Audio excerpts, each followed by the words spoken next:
Hello दोस्तों, are के lunch point में एक बार फिर से आपका बहुत बहुत स्वागत है। मेरा नाम है राहुल, जो कि आपको पता ही है। ठीक है, तो आज की इस वीडियो में हम 12th क्लास के लिए लेकर आए हैं। क्या लेकर आए हैं? Previous paper question paper, previous year question paper. ठीक है, PYQ। ठीक है, इस पेपर को मैं इसलिए लेकर आया हूँ क्योंकि बहुत बच्चे कह रहे थे कि सर इस साल के लिए इंपॉर्टेंट क्वेश्चन बता दो। तो मैंने सोचा इंपॉर्टेंट क्वेश्चन बताने से कोई फायदा नहीं है, क्यों ना हम पूरा पेपर ही दिखा दें कि पहले का पेपर कैसा आया है। ठीक है, अभी आपका जो पेपर है बिजनेस का वो 25 मार्च को है। ठीक है, 25 मार्च आने में अभी बहुत टाइम है, तब तक मेहनत करके अच्छे खासे नंबर लाए जा सकते हैं। तो चलिए वीडियो को स्टार्ट करते हैं। तो अभी 25 मार्च आने में, जैसा मैंने कहा, अभी टाइम है। ठीक है, तो इतने दिन में अच्छा खासा आप क्या कर सकते हो, प्रैक्टिस कर सकते हो, जिससे कि आपको अच्छे खासे स्कोर देखने को मिल सकते हैं पेपर में। तो ये जो प्री बोर्ड का पेपर है 2019 और 20 का है। ठीक है, 2019-20 का पेपर है, प्री बोर्ड का पेपर है। ठीक है, इसमें अभी आपको एक एक नंबर वाले 20 प्रश्न देखने को मिल जाएंगे। ठीक है, तो ये तो क्या है, इंस्ट्रक्शन है, जो कि कोई भी बच्चा नहीं पढ़ता, मुझे पता है। बहुत कम लोग हैं जो कि ये पढ़ते हैं। ठीक है, लेकिन इसे पढ़ लेना। इसमें आपको 20 नंबर के एक एक नंबर वाले प्रश्न मिल जाएंगे। ठीक है, जो 21 से 25 तक प्रश्न हैं वो 3 अंक वाले हैं। उसके बाद जो आपके 26 से 28 क्वेश्चन नंबर हैं वो 4 अंकों के हैं। 29 से 31 क्वेश्चन 5 अंकों वाले हैं, और 32 से 34 क्वेश्चन क्या है, 6 अंक वाले हैं। तो ये इंस्ट्रक्शन जरूर पढ़ लेना, सारे प्रश्न करना अनिवार्य है। ठीक है, चलिए मैं आपको दिखा देता हूँ कि पेपर किस तरीके से उस टाइम पे आता था 2019 और 20 में। ठीक है, तो एक एक नंबर वाले सबसे पहले क्वेश्चन करते हैं। संगठन के लक्ष्य एवं व्यूह रचना को तैयार करता है। ठीक है, organisational goals and strategies are formed by, कौन तैयार करता है? तो उच्च स्तरीय प्रबंध तैयार करता है। कौन करता है? उच्च स्तरीय प्रबंध करता है। संगठन के लक्ष्य बनाने हो, ठीक है, नीति निर्धारण का कार्य भी सब क्या करता है? उच्च स्तरीय कार्य करता है। ठीक है, उच्च स्तरीय प्रबंध ये कार्य करता है। अगला प्रश्न, प्रबंधन के एक छात्र अरुण कक्षा में प्राप्त ज्ञान को वास्तविक परिस्थितियों से जोड़ना पसंद करता है। टेलीविजन पर शैक्षिक कार्यक्रमों में देखते समय उसने बहुत सी स्थितियां देखी जो उसे वैज्ञानिक प्रबंध की अवधारणाओं की याद दिलाती थी। ऐसे ही एक कार्यक्रम में ऑटोमोबाइल, कंप्यूटर, मोबाइल फोन जैसे उत्पादों के लिए पुर्जों का निर्माण करने वाले कारखानों पर कार्यक्रम प्रसारित किया जा रहा था। प्रबंध की उस तकनीक का नाम दीजिए जिसका पालन ऐसे उत्पादों के पुर्जों का उत्पादन करते समय करना चाहिए। ठीक है, दूसरे चैप्टर से रिलेटेड क्वेश्चन है, और वो भी कौन से का है? वैज्ञानिक प्रबंध। ध्यान रखना, क्वेश्चन पढ़ते वक्त ही अंडरलाइन कर लेना। वैज्ञानिक प्रबंध का मतलब कि आपका चैप्टर 2.2 एक्सरसाइज टेलर के यहाँ पर तकनीक यानी कि पद्धतियों की बात कर रहा है। ठीक है, तो इनमें से आपको बताना है। आगे चलते हैं, मैं ज़्यादा टाइम वेस्ट नहीं करूंगा क्योंकि 34 प्रश्न है, अगर सब पे मैं करवाने लग गया तो 1.5-2 घंटा हो जाएगा करवाते करवाते। ठीक है, तो मैं केवल क्वेश्चन दिखाने की कोशिश कर रहा हूँ कि क्वेश्चन कैसा आएगा। ठीक है, यह है वैज्ञानिक प्रबंध की तकनीकों में शामिल नहीं है। जो वैज्ञानिक प्रबंध है, इससे ऊपर वाला भी वैज्ञानिक प्रबंध से रिलेटेड आया था, ये भी उसी से रिलेटेड है। तो गति अध्ययन है, समय अध्ययन भी है, विभेदकृत मजदूरी दर प्रणाली, ठीक है, विभेदमात्मक मजदूरी जो भी है, ये तीनों ही क्या है? वैज्ञानिक प्रबंध की तकनीकें हैं। ठीक है, जो कार्य का विभाजन है ये फ्यूल का है। किसका है? ये फ्यूल का है। तो ये इसका आंसर हो जाएगा। आगे चलते हैं।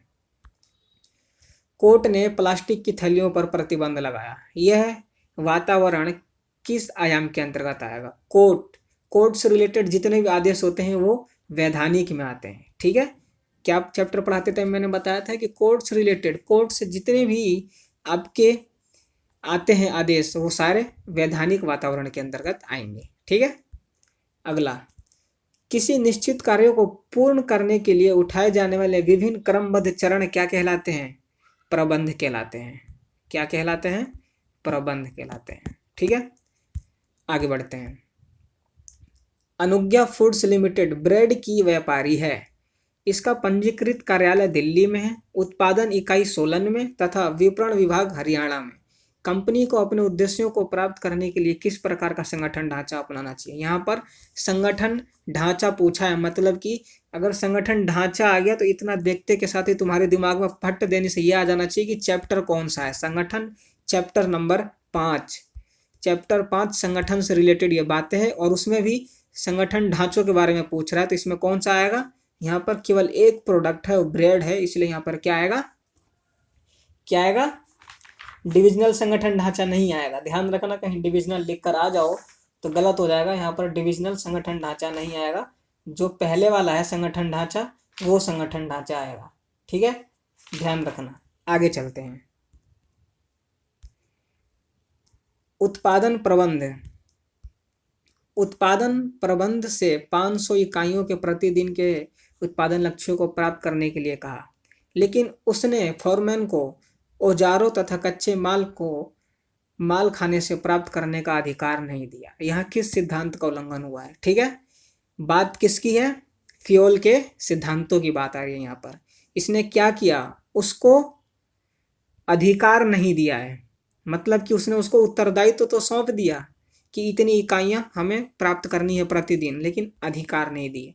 तो यहाँ पर कौन से सिद्धांत का उल्लंघन हो रहा है, अधिकार एवं उत्तरदायित्व। याद रखना, अधिकार एवं उत्तरदायित्व। अगर ये चैप्टर नहीं पढ़ा है तो इससे आपको अभी तक 3 प्रश्न देखने को मिल गए होंगे, तो चैप्टर 2 जरूर पढ़ लेना, टेलर और फ्यूल से संबंधित है। जो कि अगला प्रश्न है, निम्न में से किसे नकारात्मक प्रक्रिया की पहचान करते हैं। निम्न में से नकारात्मक प्रक्रिया की पहचान करनी। नकारात्मक क्या है, भर्ती नहीं है, प्रशिक्षण भी नहीं है, तो चयन बचा। चयन क्या है, चयन एक ऐसी प्रक्रिया है जो कि नकारात्मक प्रक्रिया है। क्यों, क्योंकि इसमें लोगों को छांट दिया जाता है, इसलिए यह नकारात्मक प्रक्रिया कहलाती है। और जो भर्ती है यह सकारात्मक कहलाती है। यहाँ पर सभी को बुलाया जाता है कि आओ अप्लाई करो, यहाँ पर किसी को भी छांटा नहीं जाता है, इसलिए ये एक क्या है, सकारात्मक प्रक्रिया है। इनमें से कार्य के दौरान प्रशिक्षण की विधि नहीं है। इनमें से कौन सी प्रशिक्षण है जो कि कार्य के दौरान प्रशिक्षण नहीं है, मतलब कि कार्य पर प्रशिक्षण। चैप्टर के टाइम मैंने क्या बताया था, कार्य पर प्रशिक्षण और एक कार्य से परे प्रशिक्षण। तो यहाँ पर यह पूछा है कि कार्य पर प्रशिक्षण इनमें से कौन सा नहीं है, तो आंसर होगा प्रकोष्ठशाला प्रशिक्षण, जो कि कार्य से परे प्रशिक्षण के अंतर्गत आता है। इंटर्नशिप प्रशिक्षणार्थी कार्यक्रम, इंडक्शन। ठीक है, इंटर्नशिप मतलब कि आपका वो होता है, इंटर्नशिप का मतलब आपका संयुक्त होता है, शायद इंग्लिश में लिखा हुआ है इंटर्नशिप। अप्रेंटिसशिप है, इंडक्शन का मतलब, और इंटर्नशिप हिंदी में मेरे को ध्यान नहीं आ रहा, लेकिन ये तीनों क्या है, ये तीनों ही इसके अंतर्गत आती हैं। लेकिन जो प्रकोष्ठशाला प्रशिक्षण है ये कार्य से परे प्रशिक्षण है, और इसके अंतर्गत उनको जिस वातावरण में काम करना होता है सेम टू सेम वैसे ही वातावरण का निर्माण किया जाता है, और उनको जिस पर कार्य करना होता है उसके ऊपर ही उनको क्या किया जाता है, ट्रेंड किया जाता है। ये ज़्यादातर पायलट्स के लिए, डॉक्टर्स के लिए इसका उपयोग किया जाता है, प्रकोष्ठशाला प्रशिक्षण का। ठीक है, आगे बढ़ते हैं। श्री अजय लक्ष्य हासिल करने के लिए अपने अधीनस्थों पर निर्भर रहते हैं, वह उनकी गतिविधियों में हस्तक्षेप नहीं करते। श्री अजय द्वारा अपनाई गई नेतृत्व शैली कौन सी है। कौन सी नेतृत्व शैली होगी, निरंकुश नहीं होगी, स्वतंत्रीय होगी। स्वतंत्रीय क्यों होगी, क्योंकि वह उनके ऊपर ही क्या है, निर्भर है, और वो उनकी गतिविधियों में हस्तक्षेप नहीं करता, मतलब उनको स्वतंत्रता दे रखी है। तो स्वतंत्र नेतृत्व शैली, आंसर क्या होगा, स्वतंत्र नेतृत्व शैली। वह प्रक्रिया जो संदेश को संप्रेषण के संकेतों में परिवर्तित करती है डिकोडिंग कहलाती है। सही बात है। ठीक है, decoding is the process of converting the message into communication symbol.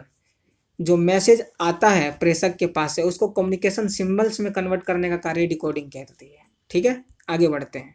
अगला प्रश्न कौन सा है, 1947 से मिश्री स्वीट्स गुणवत्ता वाली मिठाइयों का एक जाना पहचाना नाम है।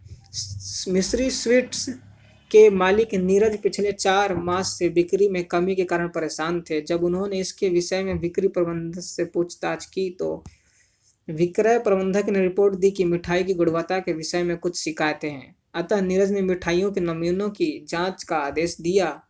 नीरज द्वारा लिए गए प्रबंध के एक कार्य से संबंधित चरण है, बताना है कि यह कौन सा, इसमें जो बताया गया है वह कौन सा चरण है, किसके बारे में ये बात की जा रही है। ठीक है, तो ये सुधारात्मक कार्यवाही नहीं है, सबसे पहली बता दो, सुधारात्मक कार्यवाही नहीं है। ये क्या है, वास्तविक निष्पादन की माप, मतलब कि जो वास्तव में काम हो रहा है उसका निष्पादन करना, कि जो कार्य हो रहा है क्या सही हो रहा है या नहीं हो रहा है। ठीक है, ये हो जाने के बाद अगर मान लेते हैं कि कार्य सही से नहीं हो रहा, जैसे कि इसको यहाँ पर पता लगा कि गुणवत्ता में कुछ कमी है, तो इसने क्या किया, निष्पादन किया कि जो कार्य हो रहा है उसमें क्या कमी है, पता लग गया कमी हो गया। उसके बाद फिर विचलनों का विश्लेषण किया जाता है कि कमी तो है लेकिन कमी है कितनी, थोड़ी है या ज्यादा है, उसको कहते हैं विचलनों का विश्लेषण। और इसके बाद फिर सुधारात्मक कार्रवाई की जाती है। ठीक है, ये आपका 8वां चैप्टर है, नियंत्रण। ठीक है, उसके अंतर्गत ये आता है। 8वां चैप्टर कौन सा है, नियंत्रण। एक सेकेंड, अब तो ध्यान भी नहीं रहता, निर्देशन और नियंत्रण। हाँ, 8वां चैप्टर आपका नियंत्रण है। ठीक है, तो उसके अंतर्गत ये आएगा। आगे बढ़ते हैं।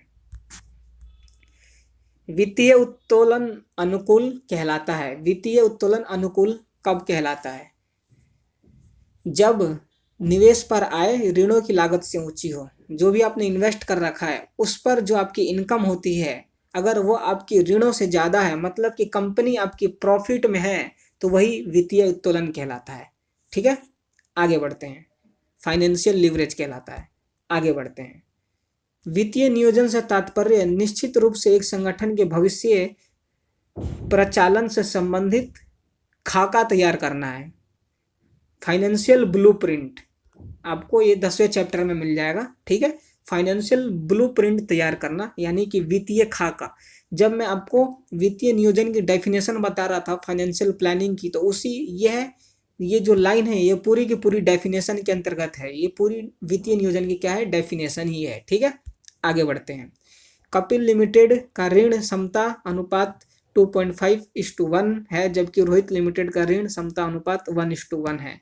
कपिल लिमिटेड को रोहित लिमिटेड की तुलना में क्या लाभ है, यदि ऋण पर ब्याज की दर निवेश पर प्रत्याय की दर से कम है तो क्या होगा, समता पर व्यापार। ठीक है, आगे बढ़ते हैं, आगे चलते हैं। अब मैं जल्दी जल्दी आपको प्रश्न पढ़ के बता देता हूँ कैसे प्रश्न है, कौन से चैप्टर से हैं। ठीक है, इससे आपको अनुमान लग जाएगी कि कौन सा चैप्टर मोस्ट इंपॉर्टेंट है, कौन से चैप्टर से ज्यादा प्रश्न आएंगे। ठीक है, 16वां प्रश्न, वाणिज्यिक पत्रों के माध्यम से स्थायी पूंजी उगा करके फ्लोटेशन की लागत जुटाई जाती है, इस प्रक्रिया को क्या कहते हैं।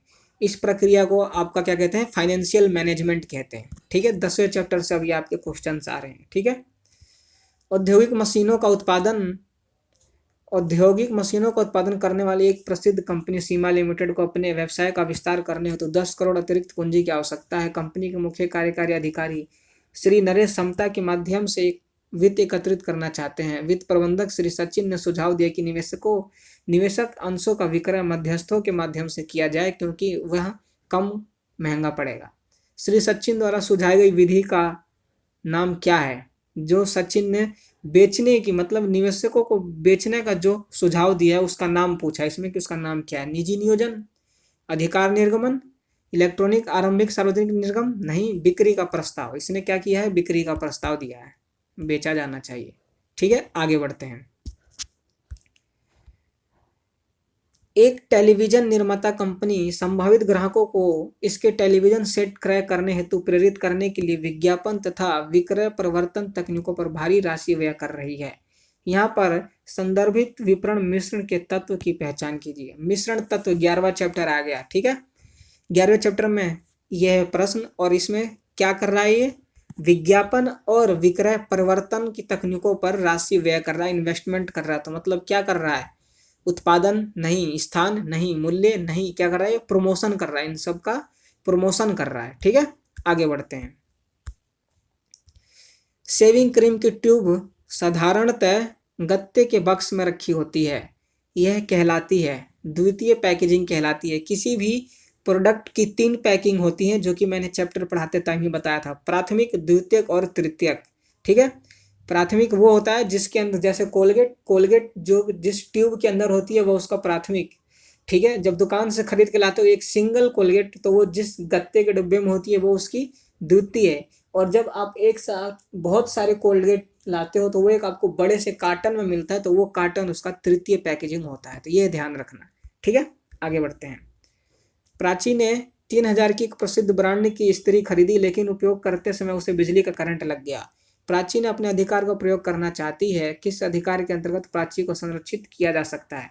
प्राची ने कोई प्रोडक्ट खरीदा जिससे क्या हुआ कि उसको नुकसान हुआ, उसको बिजली का करंट लगा जिससे कि वह सुरक्षित नहीं थी, उसको नुकसान हुआ। सुनवाई का अधिकार नहीं, चयन का भी नहीं, सूचना का भी नहीं, सुरक्षा का अधिकार, क्योंकि इससे इस करंट लगने से उसको हानि हो सकती थी। ठीक है, तो वह इस प्रोडक्ट से सुरक्षित नहीं थी, तो यहाँ पर क्या आएगा? सुरक्षा का अधिकार आएगा। ठीक है, आगे बढ़ते हैं। अब एक एक नंबर वाले सारे प्रश्न खत्म। ठीक है, आप देख सकते हो। अब आगे बढ़ते हैं। अगला प्रश्न है, प्रबंध किस प्रकार सामाजिक उद्देश्यों की प्राप्ति में सहायक है? पहले चैप्टर से प्रश्न आ गया, प्रबंध किस प्रकार सामाजिक उद्देश्यों की प्राप्ति में सहायक है।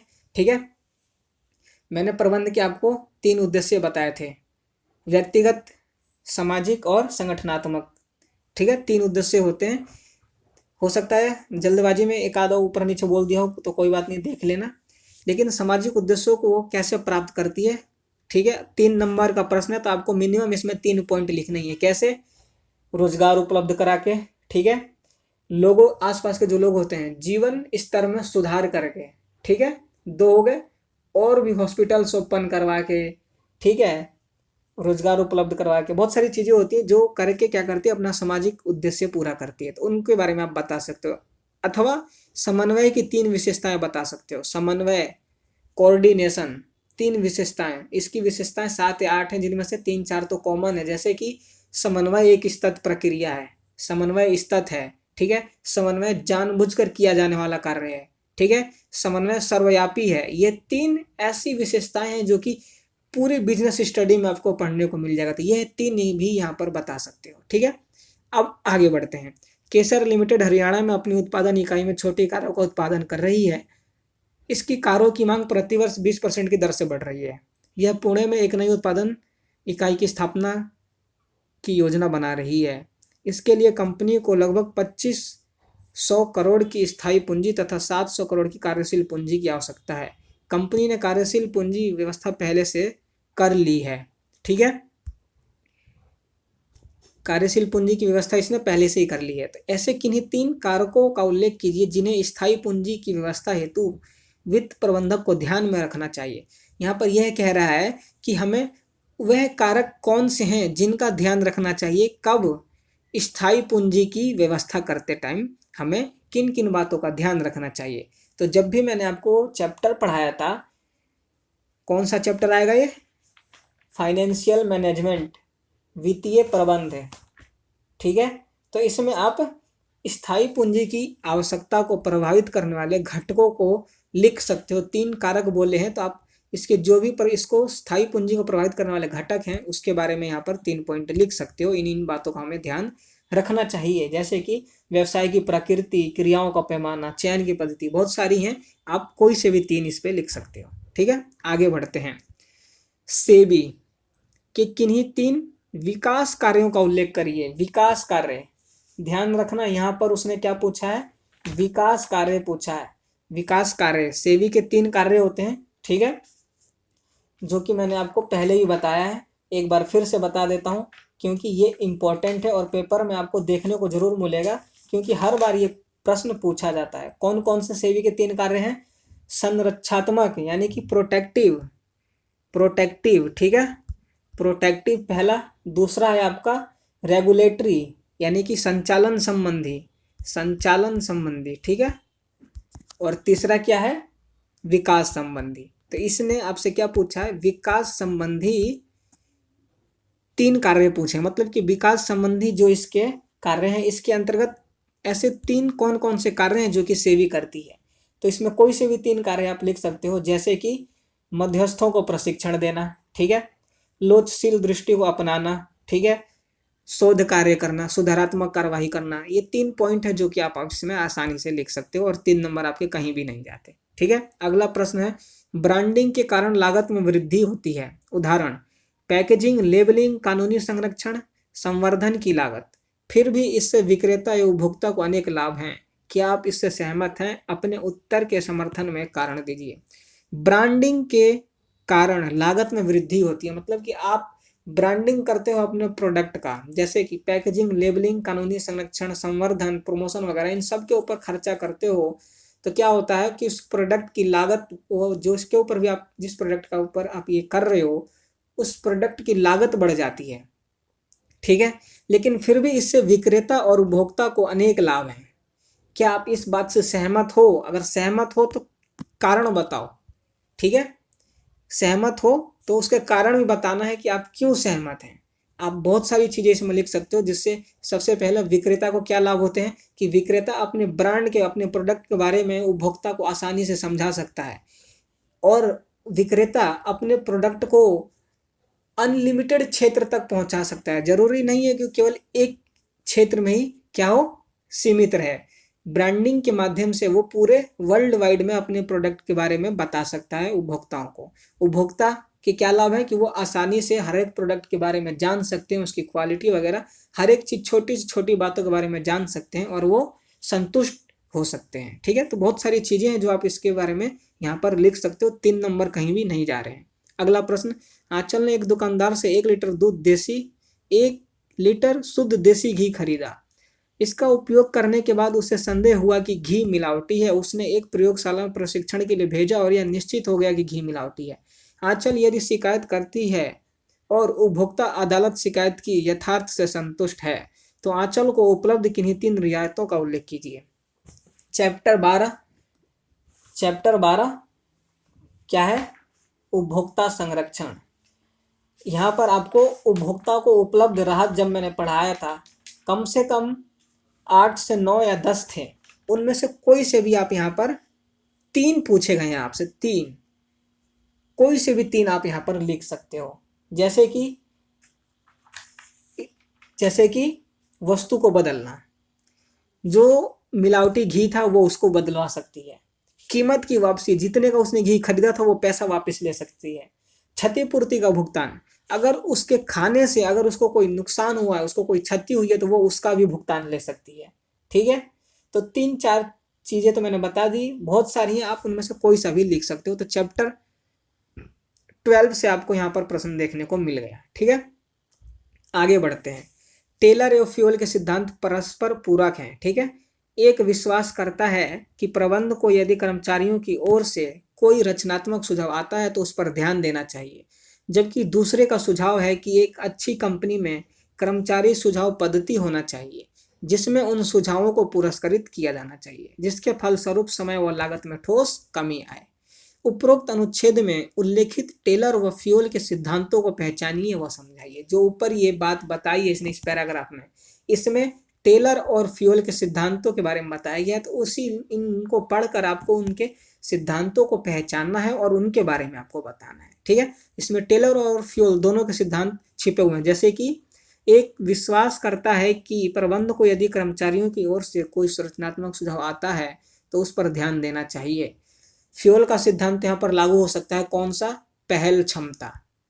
पहल क्षमता, इसमें क्या होता है? इसमें फ्यूल ये कहता है कि कर्मचारियों को योजना बनाने और लागू करने के अवसर देने चाहिए, जिससे कि वो अपनी कुशलता का विकास कर सके। ठीक है, तो ये यहाँ पर तो आगे पढ़ते हैं। मैं केवल प्रश्न पढ़ के आपको समझा रहा हूँ कि प्रश्न किन तरीकों से पूछा जाता है। ठीक है, अरविंद को एक जेल पेन कंपनी में फैक्ट्री प्रबंधक के रूप में नियुक्त किया गया। उसे प्रति माह 1 लाख जेल पेन उत्पादन करने का लक्ष्य दिया गया। वह जानता था कि प्रबंध का सार वांछित उद्देश्यों की प्राप्ति है, परंतु वह नहीं जानता था कि कार्य को योजनाओं के अनुसार कैसे सुनिश्चित किया जाए।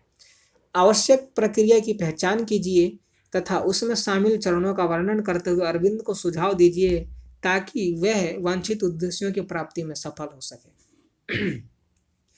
इसमें कौन सी प्रक्रिया हमें अपनानी चाहिए, यह आपको बताना है, और उसके अलावा अरविंद को सुझाव देना है कि वो अपने उद्देश्यों को सफलतापूर्वक पूरा करने के लिए क्या कर सकता है। ठीक है, उसको 1 लाख जेल पेन का क्या दिया गया है? उत्पादन करने का लक्ष्य दिया गया है।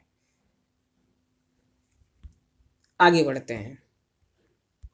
अगला प्रश्न है, पूंजी बाजार की स्थिति पूंजी ढांचे निर्णय में किस प्रकार महत्वपूर्ण है, व्याख्या कीजिए। पूंजी बाजार यानी कि चैप्टर नंबर 10। आगे बढ़ते हैं। व्यावसायिक प्रबंधकों द्वारा वातावरण की अच्छी समझ उन्हें न केवल फर्म के बाहरी घटकों को पहचानने व उनका मूल्यांकन करने में बल्कि उन पर प्रतिक्रिया देने के योग्य बनाती है। चैप्टर नंबर 3 व्यावसायिक वातावरण से संबंधित क्वेश्चन है। ठीक है, तो चैप्टर नंबर 3 से जो ये प्रश्न पूछा गया है 5 नंबर का है शायद, है ना। सेक्शन डी आ गया, सेक्शन डी 5 नंबर का था। तो देख सकते हो वातावरण, व्यावसायिक वातावरण भी आवश्यक है। हाँ, ये 5 नंबर का प्रश्न है। उपरोक्त कथन के संदर्भ में एक प्रबंधक द्वारा व्यावसायिक वातावरण की समझ के महत्व के किन्हीं 4 बिंदुओं का वर्णन कीजिए। व्यावसायिक वातावरण के महत्व बताने हैं आपको, कोई से भी 4 महत्व यहाँ पर बता सकते हो। ठीक है, आगे बढ़ते हैं। विमुद्रीकरण का अर्थ, डिमोनेटाइजेशन क्या होता है और इसकी 4 विशेषताएं बतानी है। ठीक है, अगला प्रश्न, नियोजन व्यवसाय की सफलता की गारंटी नहीं है। जो नियोजन है वो व्यवसाय की अगर क्या है, सफलता की गारंटी नहीं है। इसके ऊपर आपको टिप्पणी करनी है कि नियोजन है जो वो व्यवसाय की सफलता की गारंटी क्यों नहीं लेता। अगला, सुमन एक प्रतिष्ठित कंपनी की मुख्य कार्यकारी अधिकारी है। उसने कंपनी के कर्मचारियों के लिए एक उपयुक्त कौशल विकास कार्यक्रम तथा एक अच्छी पदोन्नति नीति शुरू की। सर्वोत्तम प्रभावशाली व्यक्तियों को अभिप्रेरित करने तथा कंपनी में बनाए रखने के लिए उसने कंपनी के प्रबंधकों का कार्य विषय वस्तु में अत्यधिक भिन्नता का समावेश कर प्रबंधकों के कार्यों को डिजाइन किया। अपनी कंपनी के कर्मचारियों को अभिप्रेरित करने हेतु सुमन द्वारा शुरू किए गए 2 अभिप्रेरकों की पहचान कीजिए तथा समझाइए। मतलब कि जो सुमन है इसने अपने कर्मचारियों को अभिप्रेरित मोटिवेट करने के लिए कौन से 2 कार्य इसमें किए हैं, उन कार्यों को पहचानना है और उनको बताना है, समझाना है। ठीक है, सबसे पहला कार्य क्या किया इसने, पदोन्नति की, और दूसरा कार्य कौशल विकास कार्यक्रम किए। ये 2 कार्य हैं जो कि इसने कर्मचारियों को अभिप्रेरित करने के लिए किए। ठीक है, आगे बढ़ते हैं। धन ही केवल अभिप्रेरणा है, क्या आप सहमत हैं? तो बताना है क्यों सहमत हैं। अनौपचारिक संगठन क्या होता है? अनौपचारिक संगठन से अच्छा माना जाता है। जो अनौपचारिक संगठन है वो औपचारिक संगठन से अच्छा माना जाता है। क्या आप इस कथन से सहमत हैं? हैं तो कारण देना है। ये आपके ऊपर डिपेंड करता है। अगर आप हैं तो उसके पक्ष में 6 कारण बताएं, अगर आप इससे सहमत नहीं हैं तो इसके विपक्ष में 6 कारण बताएं। ये जो जिसमें आपकी सहमति मांगी जाती है ना, ये प्रश्न 6 नंबर का है, इसमें 6 नंबर आपके कहीं नहीं जाते।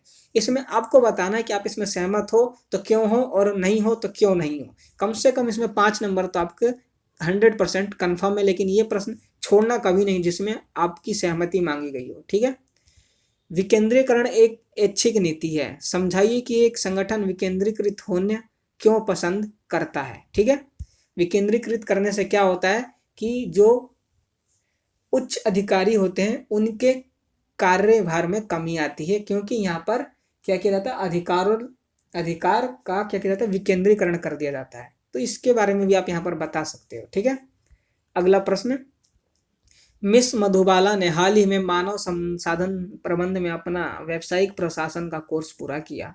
इसके कुछ माह बाद अरुण स्टील उत्पादन कंपनी ने मध्य स्तर पर उसके विशिष्टीकरण के क्षेत्र से संबंधित एक प्रबंधकीय पद उसे नियुक्त किया। अभी तक कंपनी में 700 व्यक्ति कार्यरत हैं तथा कंपनी के पास विस्तार योजना है जिसके लिए विभिन्न प्रकार के अतिरिक्त 300 व्यक्तियों की आवश्यकता है और हो सकती है। अरुण स्टील उत्पादन कंपनी के बारे में दी गई सूचना के आधार पर निम्नलिखित प्रश्नों के उत्तर देने हैं। कंपनी द्वारा मधुबाला को दिए जाने वाले कार्य को पहचानिए। कंपनी ने मधुबाला को जो कार्य दिया है वो कौन सा कार्य है? तो मधुबाला को कौन सा कार्य दिया गया है अभी देख लेते हैं। उत्पादन कंपनी के मध्य स्तर पर उसके विशिष्टीकरण के क्षेत्र से संबंधित एक प्रबंधकीय पद पर उसे नियुक्त किया गया है। मध्य स्तर का कार्य दिया गया है इसे। ठीक है, अगला प्रश्न क्या कहता है, इस विशिष्ट पद से उसके द्वारा किए जाने वाले विभिन्न कार्यों की सूची बनाइए। तो यहाँ पर आप मध्य स्तर के जो भी कार्य होते हैं वो आप यहाँ पर लिख सकते हो। ये प्रश्न आ था जो ये केवल 1 नंबर का है, और जो ब है इसमें आपको मध्य स्तर के 5 कार्य बताने हैं। यहाँ पे लिखा है ना, कंपनी के मध्य स्तर के विशिष्टीकरण के क्षेत्र पर इसको संबंधित पद पर नियुक्त किया है। तो कौन सा स्तर है? मध्य स्तर। ठीक है, मध्य स्तर का कार्य इसको सौंपा गया है, और दूसरे प्रश्न में उसके कार्य पूछे, तो यहाँ पर मध्य स्तर के 5 कार्य कोई से भी लिख सकते हो। ठीक है, आगे चलते हैं। लास्ट प्रश्न है, भारतीय बाजार में दयाराम एक प्रसिद्ध श्रृंखला है जो विभिन्न प्रकार के उत्पादकों का विक्रय करती है। इसके उत्पादों में चिप्स, बिस्कुट, मिठाइयाँ तथा शरबत शामिल हैं। चूंकि यह गुणवत्ता उत्पाद का विक्रय करती है, अतः अपने प्रतियोगियों की तुलना में यह अधिक मूल्य लेती है। इसके अतिरिक्त यह उपभोक्ताओं को नियमित रूप से छूट भी देती है और फुटकर विक्रेताओं को आसान शर्तों पर उधार माल देती है। इसकी अपनी 5 फुटकर दुकानें हैं। यह विभिन्न किराना स्टोरों के माध्यम से भी अपने उत्पादों की बिक्री करती है ताकि उपभोक्ताओं को उचित स्थान पर, उचित मात्रा में, उचित समय पर उत्पाद उपलब्ध कराया जा सके। विक्रय को बढ़ाने के लिए यह नियमित रूप से विभिन्न संप्रेषण तकनीकों का प्रयोग करती है। उपरोक्त अनुच्छेद दयाराम द्वारा अपने बाजार उत्पाद की प्रस्तुति में प्रयुक्त विभिन्न घटकों के संयोजन का वर्णन करता है। इन घटकों को पहचानिए व समझाइए। मतलब कि निर्देशन चैप्टर नंबर 7 से संबंधित ये प्रश्न है, ये पूरा का पूरा आपको पढ़ना है। यह पूरा का पूरा आपको पढ़ना है, ठीक है, और फिर इसका आपको उत्तर भी देना है। ठीक है, जैसे कि इसमें क्या बताया गया है, विभिन्न घटकों को पहचानना है, कौन कौन से इसमें घटक हैं। ठीक है, तो घटकों को पहचानना है और बताना है। सॉरी, चैप्टर 11 से संबंधित है। ठीक है, 7 से नहीं, 11 से। ठीक है, तो ये आपके प्रश्न हैं कुछ इस तरीके से। अच्छा, एक प्रश्न और रह गया अथवा वाला। यह आवश्यक है कि वस्तुओं व सेवाओं को ग्राहकों तक सही स्थान, सही मात्रा व सही समय पर उपलब्ध करवाया जाए। ऊपर दिए गए विपणन मिश्रण के तत्व का नाम बताइए तथा वर्णन कीजिए। ठीक है, विपणन मिश्रण के तत्व हैं ये। ठीक है, अगला, इस तत्व के घटकों का वर्णन कीजिए। मतलब कि जो आपने नाम बताया, जिस विपणन मिश्रण के तत्व का आपने इसने पहचाना, उसके फिर तत्वों के उनके घटकों का वर्णन करना है। ठीक है, तो ये 11वें चैप्टर से संबंधित 6 नंबर का प्रश्न है, लास्ट का। ठीक है, तो आप देख सकते हो कि हर एक चैप्टर इंपॉर्टेंट है। ठीक है, दूसरा चैप्टर फ्यूल और टेलर से संबंधित आपको इसमें बहुत सारे प्रश्न देखने को मिले। 10वां चैप्टर, 10वां और 9वां, ठीक है, वित्तीय फाइनेंशियल मैनेजमेंट, 9वां 10वां जो भी है फाइनेंशियल मैनेजमेंट, इनसे संबंधित भी आपको यहाँ पर प्रश्न देखने को मिले। व्यावसायिक वातावरण से ज़्यादा नहीं मिला, 2 या 3 ही मैक्सिमम मिले हैं। तो आप इस चैप्टर के ऊपर भी ध्यान दे लेना, क्योंकि प्रश्न पूछे जाते हैं। हर चैप्टर से आपको यहाँ पर प्रश्न देखे गए। ठीक है, तो ऐसा मत सोचना कि इस चैप्टर से प्रश्न नहीं आता, हर चैप्टर से प्रश्न बराबर आता है। ठीक है, तो आज की वीडियो में बस इतना ही। इंपॉर्टेंट प्रश्न की बजाय मैंने सोचा क्यों ना प्रीवियस ईयर पेपर ही दिखा दिया जाए, जो कि आपके लिए ज़्यादा इंपॉर्टेंट होगा। ठीक है, तो किसी भी पेपर से पहले PYQ देख लेना बहुत इंपॉर्टेंट होता है। इससे यह पता चल जाता है कि प्रश्न कैसे पूछे जा रहे हैं और कैसे पूछे जा सकते हैं, अनुमान लग जाता है। ठीक है, तो आज की वीडियो में मैंने आपको प्री बोर्ड 2019-20 का पेपर करवाया। मैं आशा करता हूँ कि ये वीडियो अच्छी लगी होगी और आपके लिए बहुत ही हेल्पफुल हुई होगी। ठीक है, अगर अभी तक आपने हमारे चैनल को सब्सक्राइब नहीं किया है तो सब्सक्राइब कर लेना और नोटिफिकेशन बेल को ऑन कर लेना, ताकि ऐसी वीडियोस के नोटिफिकेशन से मिस ना होना पड़े। कमेंट करके बताना कि वीडियो कितनी आपके लिए हेल्पफुल है, क्या हेल्पफुल है भी या नहीं है। ठीक है, वीडियो लाइक कर देना और अपने दोस्तों के साथ शेयर करना जो कि बिजनेस स्टडी पढ़ रहे हैं या पढ़ने वाले हैं। तो आज की वीडियो में बस इतना ही। बहुत जल्द आपके साथ आगे फिर दोबारा किसी वीडियो में मिलेंगे, तब तक के लिए गुड बाय। और हाँ, इसके अलावा और भी आप इसके प्रैक्टिस करना चाहते हो BST के पेपर के, तो मेरे पास एक और है, मिड टर्म पेपर है, जो कि मिड टर्म वाला, तो उसका भी मैं आपको दिखा सकता हूँ, बता सकता हूँ, उसका PDF उपलब्ध करवा सकता हूँ। और हाँ, इस पेपर का अगर आपको PDF चाहिए तो कमेंट कर देना, मैं आपको PDF भी उपलब्ध करा दूंगा, ताकि आप आसानी से पेपर सॉल्व करके अपना प्रैक्टिस भी कर सको। तो आज की वीडियो में बस इतना ही। अगर आपको अकाउंटेंसी वगैरह के पेपर्स देखने हो, प्रीवियस ईयर के प्री बोर्ड के या बोर्ड के, प्रीवियस ईयर बोर्ड के पेपर भी हैं, तो मैं उनको भी दिखा सकता हूँ। कमेंट कर देना, जैसा आप कहोगे वैसा आपको वीडियो उपलब्ध कराई जाएगी। ठीक है, तो आज की वीडियो में बस इतना ही। बहुत जल्द आपके साथ किसी नई दूसरी वीडियो में मिलेंगे, तब तक के लिए गुड बाय, जय हिंद, जय भारत।